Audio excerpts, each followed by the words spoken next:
আসসালামু আলাইকুম।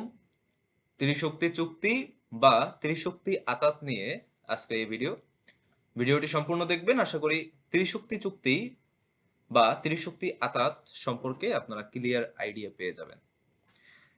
ত্রিশক্তি চুক্তি জার্মান চ্যান্সেলর বিসমার্ক কর্তৃক অস্ট্রিয়া ও ইটালির সাথে সম্পাদিত কৌশলগত নিরাপত্তামূলক চুক্তি বা আতাত।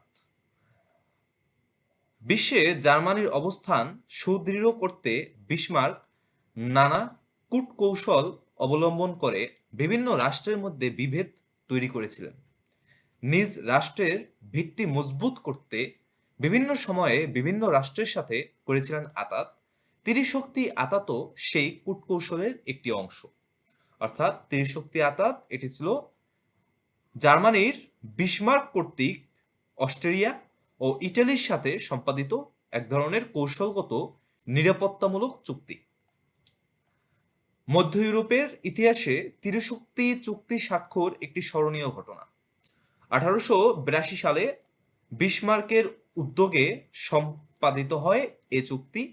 ফ্রান্স এবং প্রুশিয়া, এখানে প্রুশিয়া হবে, ফ্রান্স ও প্রুশিয়া যুদ্ধে জয়লাভের পর জার্মানির প্রধানমন্ত্রী বিসমার্ক জার্মানিকে নিরাপদ করার স্বার্থে অস্ট্রিয়া ও ইটালির সাথে মৈত্রী চুক্তি স্বাক্ষর করেন।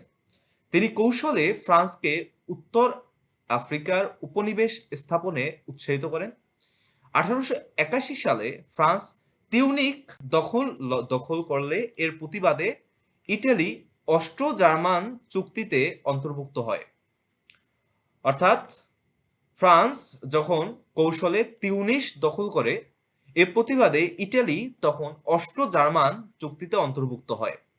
অস্ট্রো জার্মান চুক্তিতে ইটালি অংশগ্রহণ করলে 1882 সালে এ চুক্তি ত্রিশক্তি চুক্তিতে রূপ লাভ করে, যা 1914 সাল পর্যন্ত বলবৎ ছিল।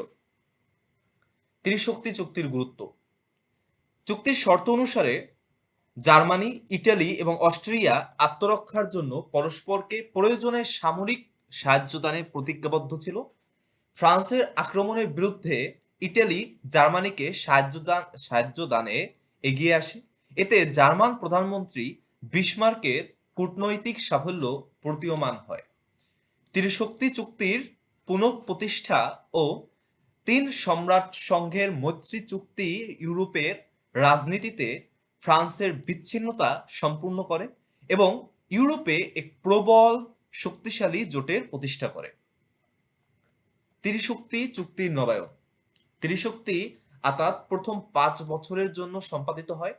1887 সালে তা পুনর্বিবেচনা করা হয় এবং একটি শর্ত সংযোজনের মাধ্যমে তা নবায়ন করা হয়।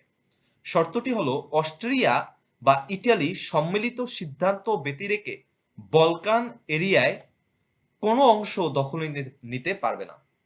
1880 এর দশকে বলকান এলাকাভুক্ত সার্বিয়া ও রোমানিয়া ত্রিশক্তি জোটের তাবেদার রাজ্যে পরিণত হয়।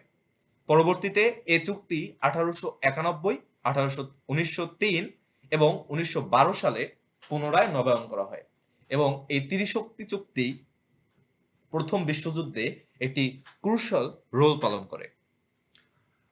আশা করি আপনারা ত্রিশক্তি চুক্তি বা ত্রিশক্তি আতাত সম্পর্কে ক্লিয়ার আইডিয়া পেয়েছেন। কোনো প্রশ্ন থাকলে অবশ্যই কমেন্ট বক্সে জানাবেন এবং কোনো সাজেশন থাকলেও অবশ্যই কমেন্ট বক্সে জানাবেন।